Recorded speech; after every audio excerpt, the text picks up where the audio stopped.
Today I'm going to teach you 19 really British words so that you can sound like David Beckham, the Queen, Emma Watson, whatever you want. But before we do that, I want to say a big thank you to Skillshare for sponsoring this video. I'm going to tell you more about them a little later on. So if you're ready, let's do this.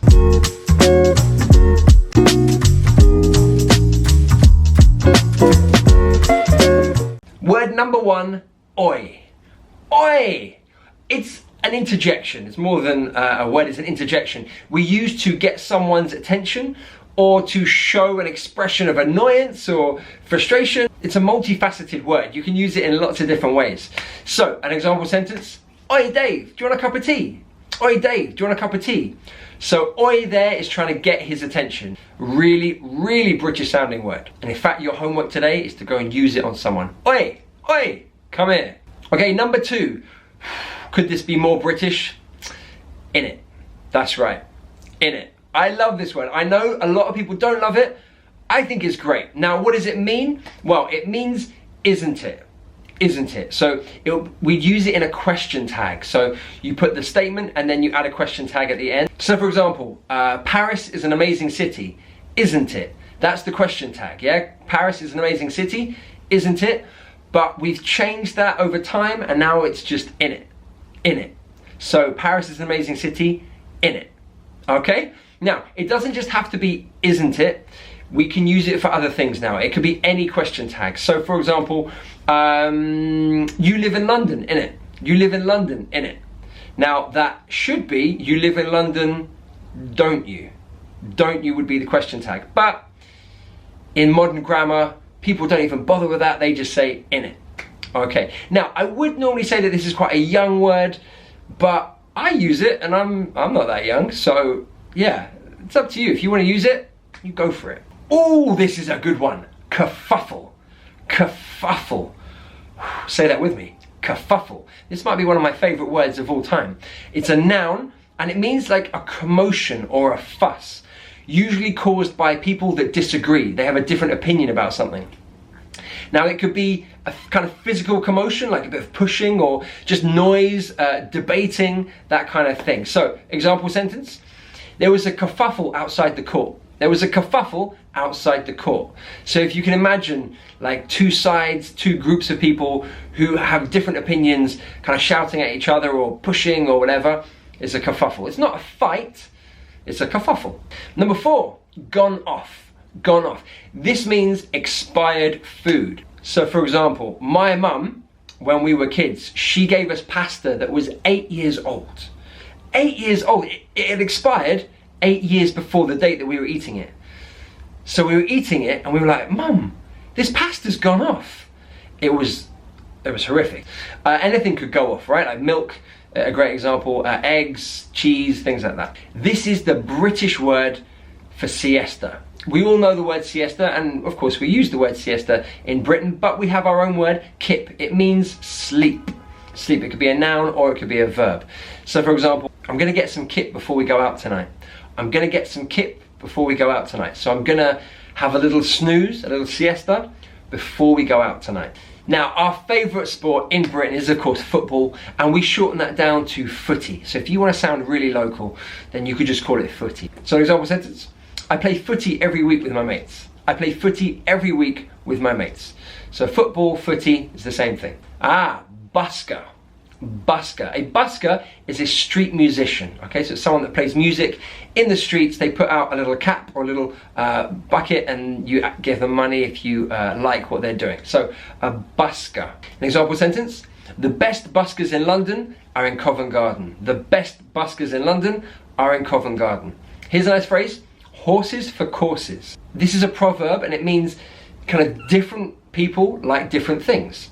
So for example, some people love to work by themselves, some people like to work in groups. It's horses for courses. It's a perfect way to say that some people like one thing and other people like another thing. And that's okay, people are different.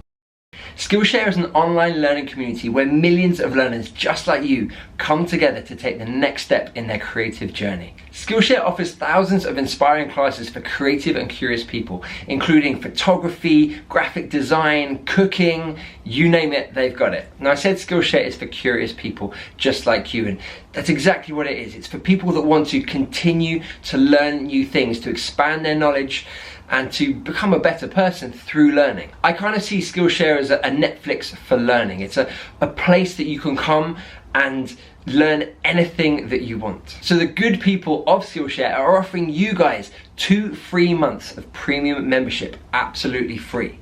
That means you get access to all their content. Now I think 2020 is the year for learning. I mean, I know I would say that, I'm a teacher, but I feel inspired to learn, and I hope you do too. On the Skillshare platform, I've learned quite a few things.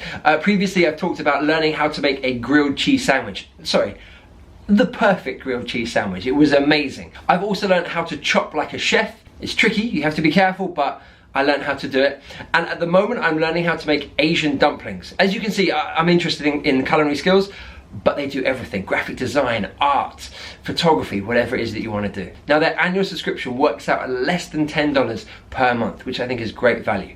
But why should you sign up as an English learner? Well, I've got 3 reasons. So all the content is in English, so you'll be absorbing natural, everyday, authentic English in the classes. They are topic specific, so you can learn English through the things that you love. So if you love photography, fantastic. Or if you love filmmaking, they have classes about that as well. So you can find the topic that you love and then learn English, which I think is a great motivator. And finally, you're learning English through doing. You're not just sitting there passively looking at a grammar book. No, you're actually doing, you're creating things. And these are all real world skills. So you're not just learning for the sake of learning, you're actually learning for a purpose, to better yourself in another way, not just in your English. So if this sounds like something that you're interested in, click the link in the description below and get your 2 months free premium membership and explore your creativity. Now we're getting super British. Builder's tea. This is strong tea, okay, so not a lot of milk. We're talking about English breakfast tea, right? So you got your black tea with milk and sugar, usually, depends. But Builder's tea is strong English tea. So an example sentence: oh, I'd love a cup of Builder's right now. I'd love a cup of Builder's right now. I'd love a cup of Builder's tea. I'd love a cup of strong tea. Now in America, they have something called Main Street, and that is the principal street in a town or in a city with all the main shops. Now in Britain, we call that the High Street. High Street. So you have a high street in every town and city in Britain.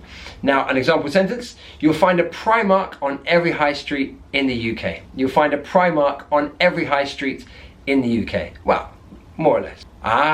This isn't good. Fly tipping. Fly tipping. This is the act, it's an illegal act of leaving rubbish in public. So let's say you have an old mattress. You just leave it in the street. That's fly tipping. You're not allowed to do it here in Britain.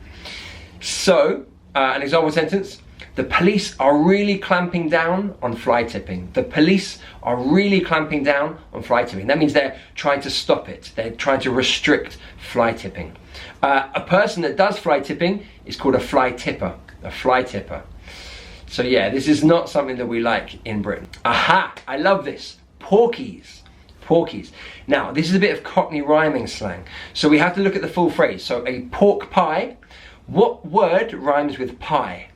Well, thigh, high, but also lie. Lie. So a pork pie is a lie in Cockney rhyming slang.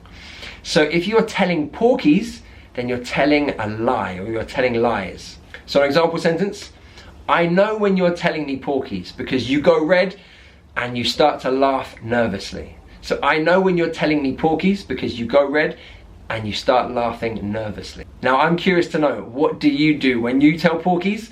Do you go a bit red? Do you start laughing? Do you kind of look awkwardly? Tell me what you do in the comments below. Okay, number 13, Gym Jams. Gym Jams means pajamas. It's a kind of playful, slightly childlike way to say pajamas. I like it. So I might say to my niece and nephew, alright guys, it's time to get into your gym jams and go to bed. So it's time to get into your pajamas, your gym jams. Number 14, fizzy drink. A fizzy drink In American English, that would be a soda, So we're talking about a carbonated drink like a Coca-Cola, Pepsi, Fanta, etc., etc.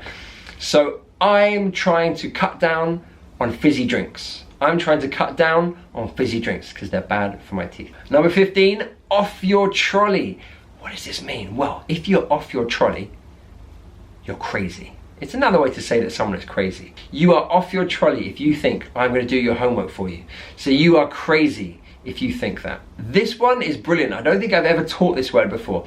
Now, it's a very northern English word. We don't really use it in the south of England, but in the north, they would say nout when they mean nothing. Okay? So if they said, for example, I've had nout to eat today, I've had nout to eat today, that means I've had nothing to eat today. So nout is a really common word in Yorkshire, particularly in Yorkshire and that region, the north of England. Nout. Number 17, alight. Alight. Now this is a more formal way of saying get off. Now I hear it most commonly on transport. So if you're on a train, you might hear the public announcement saying, please alight here for Baker Street. Please alight here for Baker Street. So please get off here for Baker Street. So alight is a kind of more formal way of saying that. Number 18, love, or love as it's pronounced in the north of England. Now this is one that I heard a lot. When I lived in Leeds in Yorkshire, I would go to a bakery and there were some lovely old ladies that used to work there, and they'd say like, all right love, whenever you walk in. It's a term of endearment, a kind of a bit like darling or whatever. So yeah, I really like this phrase. It makes you feel welcome in the place that you're in. So they say to me like, all right love, what can I get you today? You know, oh, a loaf of bread please, or whatever. It's a nice way to welcome you. In London we would also use it, all right love, slightly different pronunciation. And last but not least, to do a runner. To do a runner. This means to leave a restaurant without paying.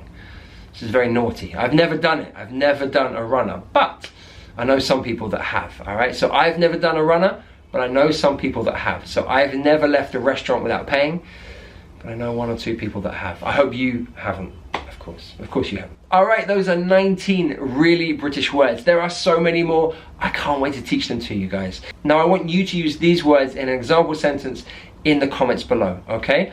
Remember to check out Skillshare. All right, the link is in the description below, and go get your 2 free months of premium membership. All right, guys, thank you so much. This is Tom, the Chief Dreamer, saying goodbye.